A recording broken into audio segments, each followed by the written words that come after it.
Yuuki Egawa versus Tomoya Yokoyama, all Japanese affair. Egawa, who began his career as a super bantamweight, moved to featherweight and became the Crush and K-1 featherweight champion. Moved to super featherweight in April last year. Has gone 3-1 at super feather.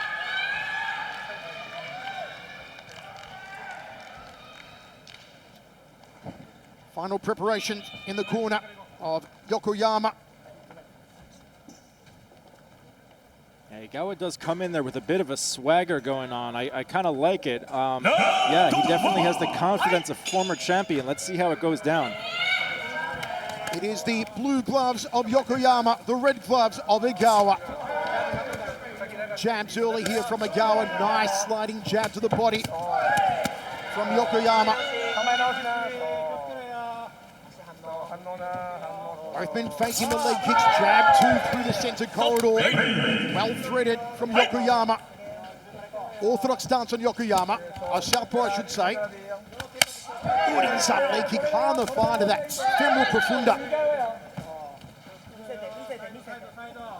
May switch between southpaw and orthodox tonight, Yokoyama. Step across outside leg kick. Backs him off with the left hand. Good stiff left down the center again there from Yokoyama. Drilling that cross, then goes to the body. Little pirouette to get back to center ring. Yeah, this is no joke. These guys are going to bang straight out of the gate. This is what you want to see. Inside leg from Yokoyama. Egawa returns the favor. Sliding jab again to an overhand left there from Yokoyama. Been mostly a boxing contest so far in this round. Hooks to the body and the head from Egawa. Jab and drifts right to Yokoyama. Nice little quarter angle turn again from Yokoyama. Lovely placement of the round kick to the upper left rib cage. High on the balls of his feet here, Mike, is Yokoyama. Yeah, he's really in volume merchant mode right now. I think Yokoyama's trying to get out there, get as much damage onto him as he can, because Egawa seems fairly dangerous when he can counter. Overhand left, just missed the target there for Yokoyama. Egawa fires out a front kick. Yokoyama seems to have the slight speed advantage. Reading these techniques nicely out of that southpaw stance. Thrusts out the jab again. Good parry of the round kick there from Egawa. It's this crafty footwork, this elusive footwork of Yokoyama. Traversing a lot of the ring here so far in the opening round. Yeah, Yokoyama really is bringing in quite the diverse amount of offense at this point. I mean, he's really mixed it up. He started with some boxing, but right now he's mixed in some teeps. He's got some very interesting things going on.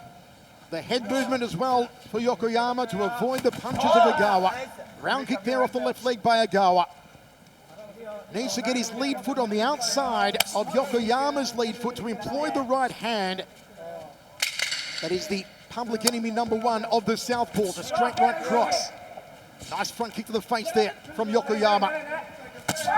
To end a very impressive round for Tomoya Yokoyama in the blue gloves in the super featherweight super fight. Yeah, you said it. I mean, he did everything that he needed to do. He went out there, he made a pretty big point. At this point, I mean, Egawa has kind of laid off, but let's see what he can do in the second round. I don't know if that's a strategy on his part, because Yokoyama really seems like he's just dominating.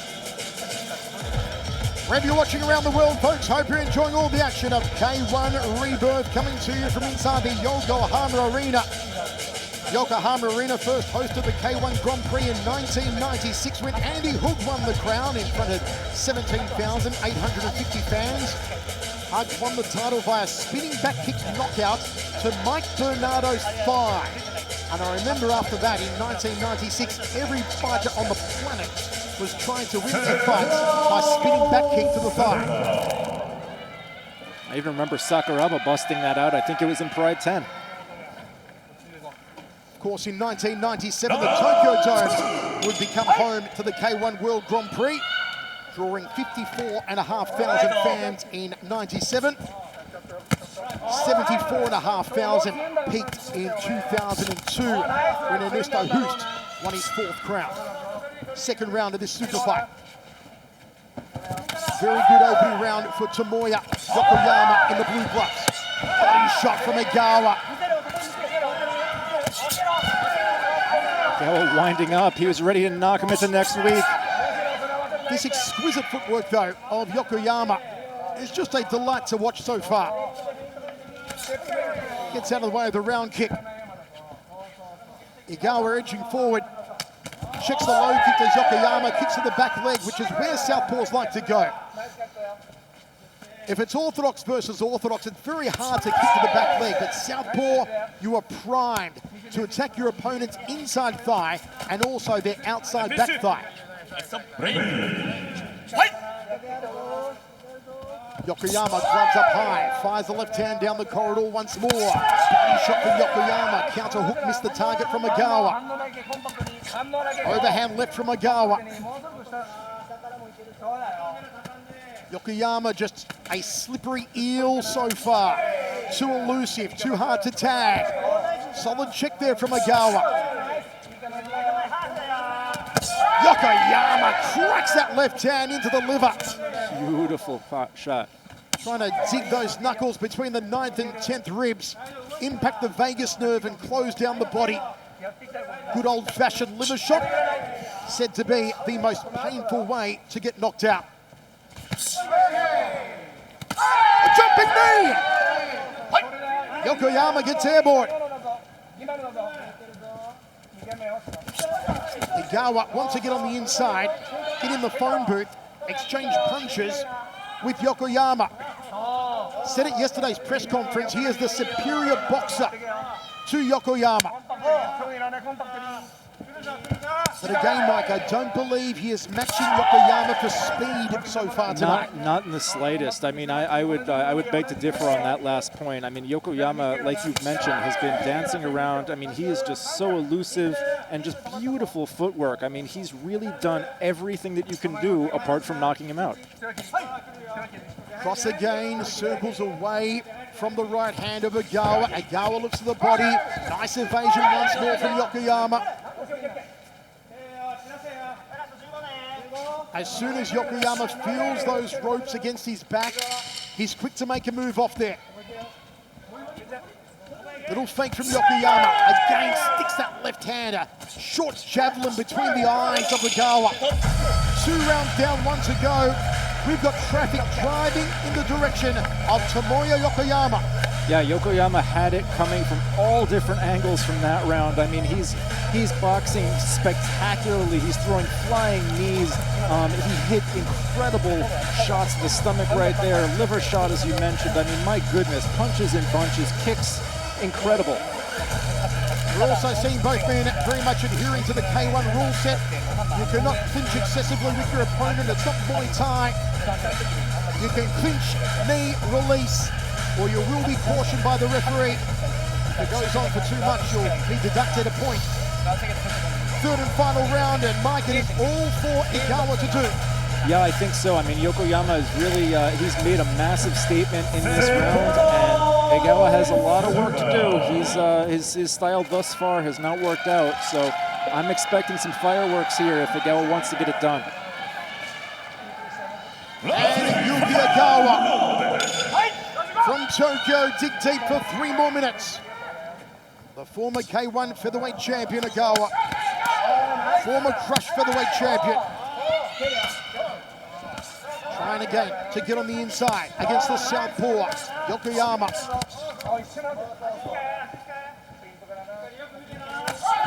Oh, skipping round kick, taekwondo style there from Yokoyama. Putting on a show for the crowd. Just beautiful. I mean, what can't this guy do at this point? It has really been a flawless display from Tomoya Yokoyama so far. Absolutely, absolutely. Drifts off to his right, away from the power salvos on the right side of Egawa. Again, those little quarter angles, the little pirouettes, the deft movements of Yokoyama has been proving headaches all night for Egawa. Slides the jab. Jab from Egawa. Needs to throw the right hand after the jab, needs to cut underneath with the leg kicks.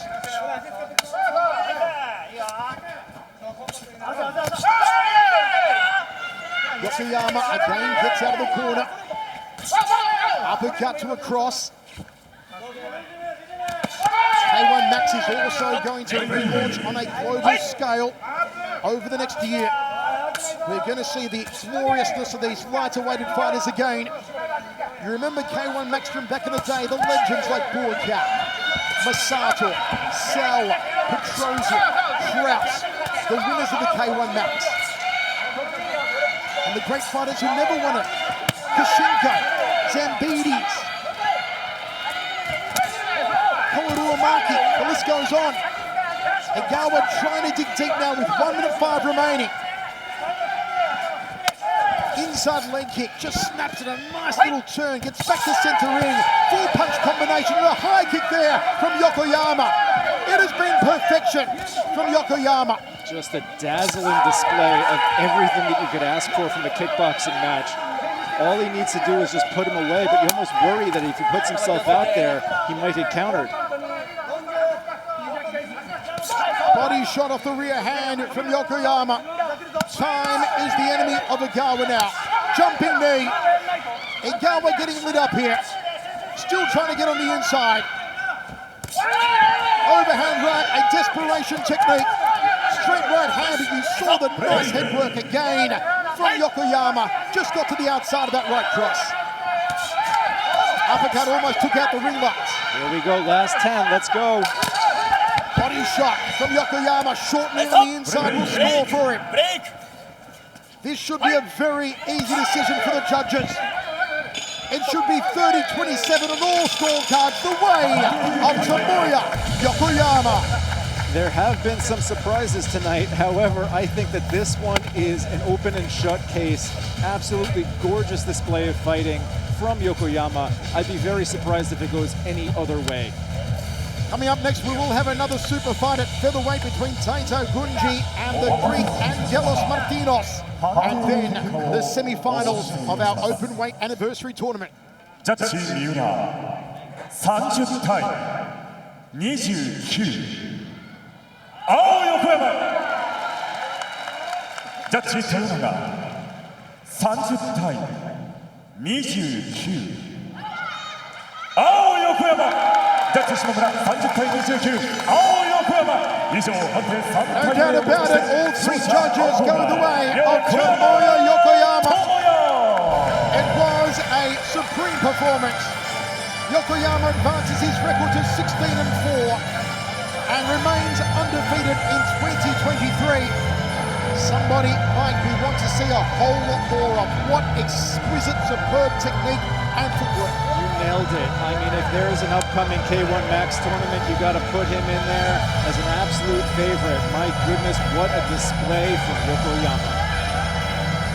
K-1 Max, generally regarded as the era of the greatest pound-for-pound fighters on the planet, began in 2002. Albert Kraus won the first K-1 Max Grand Prix. There were 4 legendary 2-time winners of the K-1 Max. Masato, Burka, Andy Sauer, and Giorgio Petrosian. Petrosian was the only ever back-to-back winner in 2009 and 2010. And while we're keeping the memories and the history alive here in K1's 30-year celebration, not many people realize there were also a K2 Grand Prix tournament and a K3 Grand Prix tournament. Ernesto Hoost won the K2 twice in 93 and 94. Rob Carmen won it in 1995. And the great hydro Ivan Hippolyte beat Tai Kin in 1995 to win the only K3 Grand Prix crown. Man, you get me all nostalgic even thinking about it. It's incredible to hear those names and let alone just acknowledge the memory of this incredible organization. My goodness. Folks, don't go anywhere because coming up next, another super fight is on the cards. Taito Gunji and Angelos Martinos.